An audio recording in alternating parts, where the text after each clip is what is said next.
we're going to read The Little Scarecrow Boy by Margaret Wise Brown, and pictures are by David Diaz.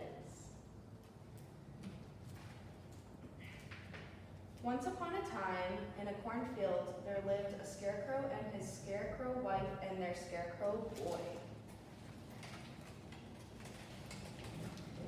Every day of the world, Old Man Scarecrow went into the cornfield to make faces at the crows. And every day of the world, his little scarecrow boy wanted to come too. And every day of the world, the Old Man Scarecrow said, "No, no, little boy, you can't go. You're not fierce enough to scare a crow. Wait till you grow." So every day, the little scarecrow boy stayed at home all day and just grew.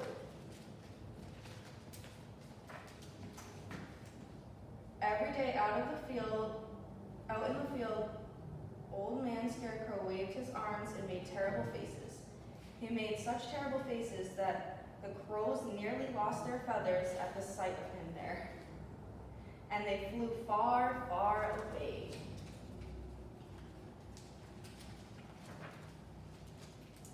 Every evening when the sun went down, Old Man Scarecrow came rattling home.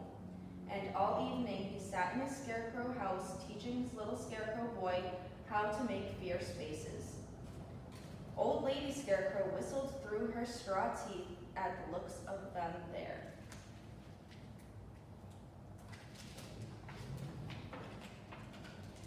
But early in the morning, when the sun came up, it was the same old no. "No, little boy, you can't go. You're not fierce enough to scare a crow. Wait till you grow." So the little scarecrow boy stayed at home all day and just grew.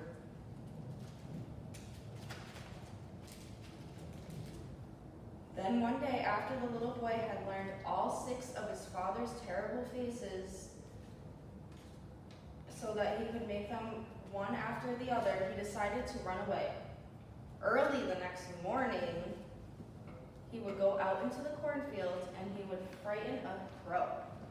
So before the sun was up, or Old Man Scarecrow was up, or Old Lady Scarecrow was up, the little scarecrow boy slipped out of bed, dressed quietly on tiptoe, and went quietly out of the house.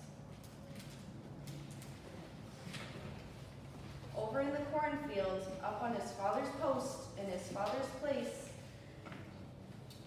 it was a fine shining morning with the sun gleaming green down on the corn blades.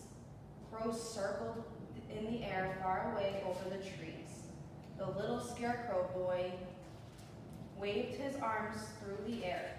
He had never felt fiercer in his whole life. And then came flying a big black crow. "Oh, oh, oh," the little scarecrow made his first fierce face. And they still came flying the big black crow. "Oh, oh, oh," the little scarecrow boy made his second fierce face. And still came flying the big black crow. Oh, no. His third face. "Oh, oh, oh, time to go." So the little scarecrow boy ran and he ran down the corn rows. The black flapping wings made the noise now, and looking back he could see the blue sky through the ragged feathers of the nearest crow. He ran and he ran, then he stopped. His fourth face. And still came flying the big black crow. So he ran and he ran and he ran and he ran. And the crow flew and he flew and he flew and he flew. And the little scarecrow boy ran. And then he made his 5th and next to fiercest face of all. And still came flying the big black crow. The little boy had only one face left now, and hardly any breath.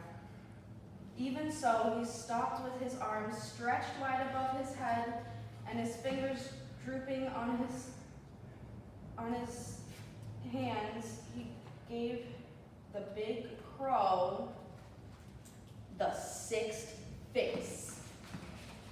And whoa!